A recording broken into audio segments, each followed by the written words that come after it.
반투과성막이면 물이 이동한다 그랬잖아, 맞지? 물이 이동하면서 이 막에 대해서 압력을 가해요, 압력 안 가하겠네? 물이 지나가면서 힘을 가할 거 아니야, 맞지? 그래서 이 압력을 갖다가 우리 뭐라고 얘기하냐면 삼투압이라고 얘기합니다. 삼투압. 그래서 화학 시간에 나중에 보면 삼투압을 파이로 쓰고 파이는 CRT 막 이런 식으로 해갖고 우리가 막 계산하는데 뭐 필요 없는 거고 알겠죠? 그냥 삼투압은 우리는 생물에서만 좀 잘 기억하면 됩니다. 나중에 우리가 베슬 파트 배웠지 우리? 맞지? 베슬 파트에서 보면 내 몸 안에 물의 양이 많습니다. 그러면 물을 재흡수를 많이 할 필요가 있나 없나? 재흡수할 필요 없지, 맞지? 그러면 재흡수를 많이 안 한다는 소리는 오줌을 통해서 물이 많이 나가잖아, 맞지? 그때 우리는 삼투압을 누가 높다, 누가 낮다 이런 걸 따질 거거든요. 그래서 높은지 낮은지만 따지면 되지, 이 삼투압 계산 공식을 집어넣어 가지고 뭐 삼투압을 계산하고 그러진 않습니다, 알겠지?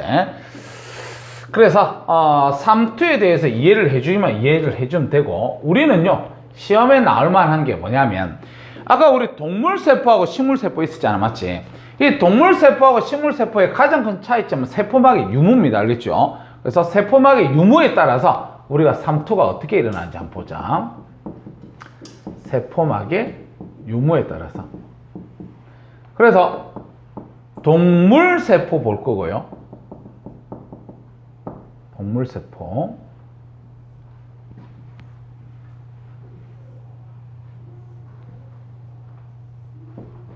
자, 그 다음에 식물세포.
내가 그리면서 이걸 조금만 크게 그려주기를 바랬는데 나중에 일단은 필기는 잘 해봐. 지금 선생님 그림 그린 거에서 보면요, 이 동물세포로 자주 나오는 거는 적혈구 나옵니다. 적혈구. 그래서 지금 쌤이 그렸던 게 이게 원반 모양이고, 원반 모양, 알겠지? 자, 그 다음에 여기서 지금 그림 그렸던 연마는요 액포를 갖다 쌤이 그린 거예요. 액포 보면 아까 우리 물 노폐물 저장한다 그랬지, 맞지? 물 노폐물 저장하니까 쟤네들이 어떤 상황으로 벌어질 거냐 그걸 볼 거야.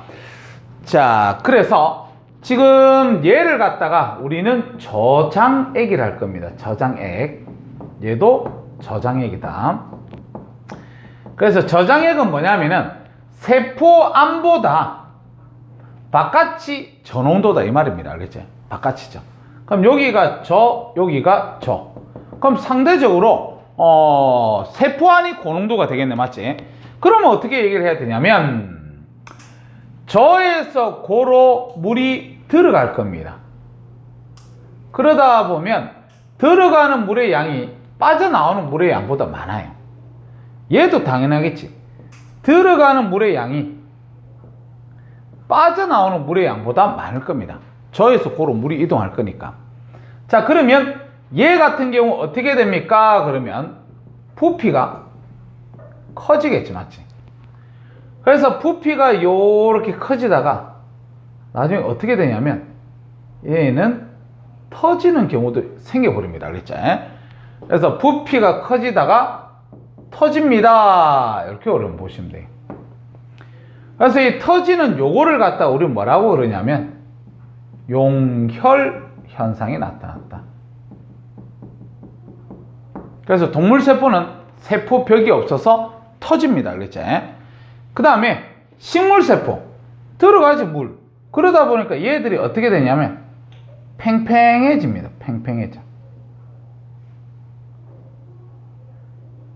알았지? 이렇게.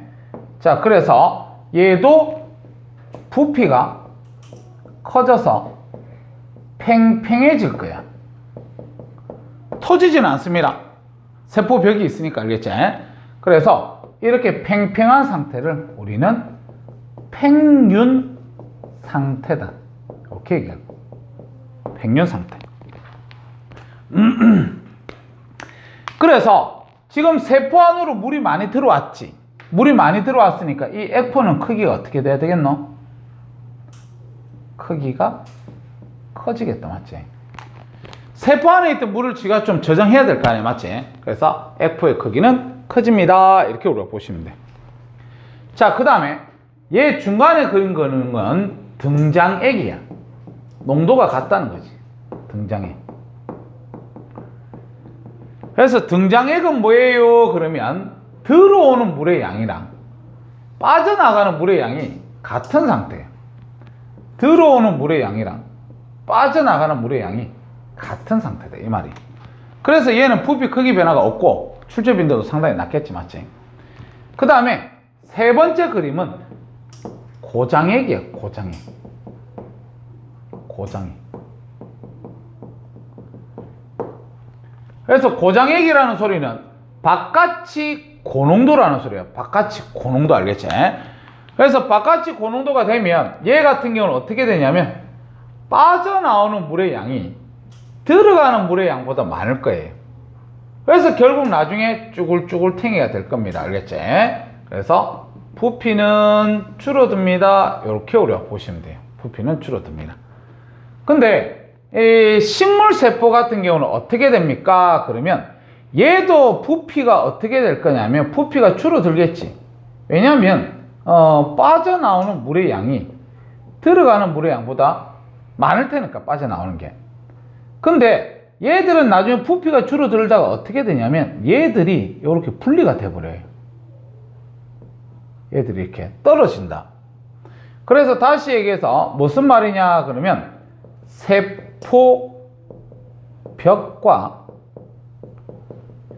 세포막이 분리가 돼버려요. 분리. 그래서 이렇게 분리되는 걸 갖다가 우리는 뭐라고 얘기를 하냐면 원형질 분리다. 이렇게 얘기합니다. 원형질 분리. 알겠지?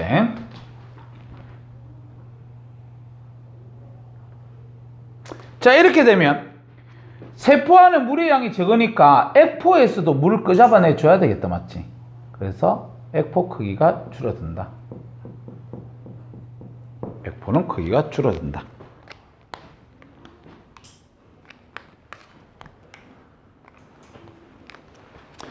자, 됐지? 자, 그래서 요게 지금 3투에 해당하는 내용이다. 이렇게 보시면 돼요. 책 잠깐만 보지. 자, 책에 2번 3투 동그라미 치세요. 3투 동그라미 쳐서 뒤쪽에 보면 세포막을 경계로 자, 줄치자. 농도가 낮은 쪽에서 높은 쪽으로 물이 이동. 자, 그래서 그 밑에 표 있습니다. 표 보면 동물세포 동그라미 쳐보자. 동물세포. 자, 첫 번째 보니까 거기가 지금 세포 안보다 농도가 낮은 용액 이렇게 돼 있어. 그럼 저장액에 넣었다는 거야. 이 필기 순서 똑같습니다. 책하고. 알겠지? 그래서 그 밑에 쌤이 읽어보면 세포 안으로 들어오는 물의 양이 많아서 자, 부피가 커진다만 적혀져 있네. 그게 지금 그림을 보니까 터졌지. 맞지? 맞지? 터졌다. 그 다음 식물세포 동그라미 쳐서 식물세포도 한번 봐보자. 자, 저장액에 집어넣으면 어떻게 됩니까? 세포 안으로 들어오는 물의 양이 많아서 세포가 팽팽해집니다. 얘는 세포벽이 있기 때문에 터지지 않습니다. 알겠지? 그 다음에 중간 거 세포 안과 농도가 같은 용액, 이걸 우린 등장액이라 하는데, 자, 등장액에 집어넣게 되면 세포 안팎으로 이동하는 물의 양이 같아서 세포의 부피 변화가 일어나지 않습니다. 밑에도 당연히 일어나지 않는다 이렇게 돼 있지 맞지? 자, 그 다음에 오른쪽에 세포 안보다 농도가 높은 용액, 그럼 고장액에 넣었다는 거예요. 고장액. 그럼 고장액에 넣으면 바깥이 고니까 자, 그게 세포에서 동물세포 곳에 보면 세포에서 빠져나가는 물의 양이 많아가지고 부피가 줄어든다 이렇게 돼 있지. 그래서 부피가 줄어드는 건 이해가 되는데 그 밑에 식물세포에서가 중요하겠다 맞지? 세포에서 빠져나가는 물의 양이 많아서 출치자 세포막이 세포벽과 분리됩니다. 그거를 갖다 우리는 원형질 분리다 이렇게 얘기를 합니다. 플러스 강의 6번 한번 봐볼래? 6번에 보면 생명체에서 삼투에 의해서 물이 이동하는 예 그랬는데 자, 식물의 뿌리틀에서 토양에 물을 흡수할 때 이렇게 돼 있어. 그러니까 우리가 식물에 물을 갖다가 줄 때 보면 자, 식물이 이렇게 있으면 우리는 흙에다가 물을 주잖아. 그래서 흙이 저농도, 식물이 고농도, 물이 뿌리틀을 통해서 들어가는 이 삼투 현상입니다. 알았지? 그 다음에 콩팥 세뇨관에서 모세혈관으로 물이 재흡수될 때 그것도 물이 재흡수되는 거. 그럼 우리 김치 담을 때 너희들 배추를 갖다가 처음에 이렇게 썰면 배추가 처음에 딱딱하잖아 맞지? 이렇게 딱딱돼 있는데 여기다가 소금을 갖다가 뿌리지 맞지? 소금. 그래서 안이 저농도 바깥이 고농도 물이 빠져나오지 맞지? 그래서 절여놓게 되면 나중에 쭈글쭈글하게 되는 것도 삼투. 그 밑에 1번 2번 3번 숙제입니다. 다음 페이지 넘어가지. 자, 다음 페이지 보면 세포막을 통한 물질의 이동 실험 이렇게 되어 있는데 자, 첫 번째 사진을 갖다 한번 봐보자. 붉은 양파의 표피에 가로 세로 각각 5mm 크기로 칼집을 낸 후 핀셋으로 벗긴다. 그래서 양파 표피는 한 겹의 세포층으로 이루어져 있어 현미경으로 관찰하기에 적합하다. 별로 쓸데없고. 두 번째, 양파 표피 조직을 정류수 10% 설탕 20% 설탕 용액에 담가가지고 우리가 10분 동안 담가둔다. 그 밑에 농도가 다른 용액에서 세포를 담가두면 삼투에 의해서 물이 이동할 겁니다. 물이. 그 다음에 3번 각 패트리 접시에 양파 표피 조각을 꺼내어 현미경 표본을 만든 다음에 현미경으로 관찰한다. 그래서 그 밑에 관찰 결과 한번 봐봐. 정류수 보세요. 정류수에 집어넣으니까 팽팽해졌지. 정류수가 저농도인 겁니다. 맞지? 그 다음에 10% 설탕 용액에 넣으니까 거의 변하지 않았지. 맞지? 이게 지금 등장액이에요. 등장액. 그러니까 원래 표피도 농도가 있다는 거지. 맞지? 표피세포도. 그 다음에 20% 설탕 용액에 집어넣으니까 이제 바깥이 고농도니까 물이 빠져나오겠지. 맞지? 그래서 물이 빠져나와가지고 세포막하고 세포벽하고 분리가 된 겁니다. 그렇게 우리가 찾아내면 돼요. 141쪽에 1번하고 2번하고 한번 풀어봐 줄래?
다 됐나요? 다 풀어줄게. 자, 1번에 555X입니다. 2번에 5번. 다음 페이지 같이. 자, 다음 페이지 여기서 잠깐 2번. 세포막을 통한 물질의 이동, 확산을 갖다가 볼 건데, 자, 출처자. 확산은 농도가 높은 쪽에서 낮은 쪽으로 용질의 이동, 그거 줄 때려서 좀 외워둬라, 알겠지? 그 다음 뒤쪽을 보면, 인지질 이중증을 통한 거하고 막단백질을 통해서 일어날 수가 있습니다. 이렇게 보시면 되고, 그 다음 그 밑에 확산 속도는 농도가 차가 크면 클수록 빠른데 막단백질을 통한 확산 속도는 한계가 있더라. 이거 쌤이 필기해 줬지 맞지? 그래서 밑에 그림에 딱 보니까 계속해서 쭉 올라가는 거는 인지질 이중층을 통한 확산, 단순 확산이었고, 그 다음에 오른쪽에 있는 그림은 처음에는 증가하다가 나중에는 일정해지더라. 이거는 촉진 확산이다. 촉진 확산 그거 쌤이 잠깐만 한번 읽어볼게. 막단백질을 통한 확산은 물질은 어느 정도까지는 세포 안팎의 농도차에 비례해서 확산 속도가 빨라지지만 일정 수준 이상이 되면 더 이상 빨라지지 않는다. 화살표. 이 물질의 이동에 관여하는 막단백질이 모두 물질을 이동시키고 있기 때문에, 그래서 만땅으로 계속해서 아까 쌤 그림 3개 그렸잖아 맞지? 3개로서 계속 빠지고 있기 때문에 그렇습니다. 자, 그래서 2번 혈액 속의 포도당이 조직 세포로 확산될 때 세포 안팎의 농도차에 비례해서 확산 속도는 계속해서 증가한다 이렇게 되어 있는데, 포도당 돼 있잖아 맞지? 막단백질을 통한 촉진 확산이지 맞지? 그래서 X입니다. 그 다음에 2번 세포막을 통한 물질의 이동의 3투. 그래서 그림만 보지. 그림 보니까 왼쪽의 농도가 낮은, 오른쪽의 농도가 높은, 시간이 지나면 지날수록 왼쪽이 낮아졌고 오른쪽이 높아집니다. 그래서 왼쪽이 낮아진 거 보고 이쪽이 저농도라는 사실 좀 알아둬야 돼요. 알겠지? 자, Q3 세포막을 경계로 3투에 의해서 농도가 어느 쪽에서 어느 쪽? 낮은 쪽에서 높은 쪽으로 물이 이동한다. 이렇게 보시면 됩니다. 143부터 147까지도 숙제. 그래서 다음 주 목요일 날은 요렇게 지금 숙제가 2개입니다. 그리고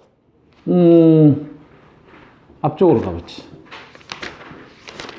우리 충돌은 더 이상 시험 치지 맙시다. 이제 알겠지? 앞쪽에 112, 그 다음에 121. 단어는 어딘가 알겠지? 요거 지구과학 이제 처음 치는 거니까 지구과학은 좀 잘 치세요. 알겠죠? 그래서 요거 다음 주 목요일 시험입니다. 다음 주 목요일. 그렇게 갈 수 있도록 하지. 조금 남았는데 오늘 했던 거 한번 읽고 숙제 들어가도 됩니다.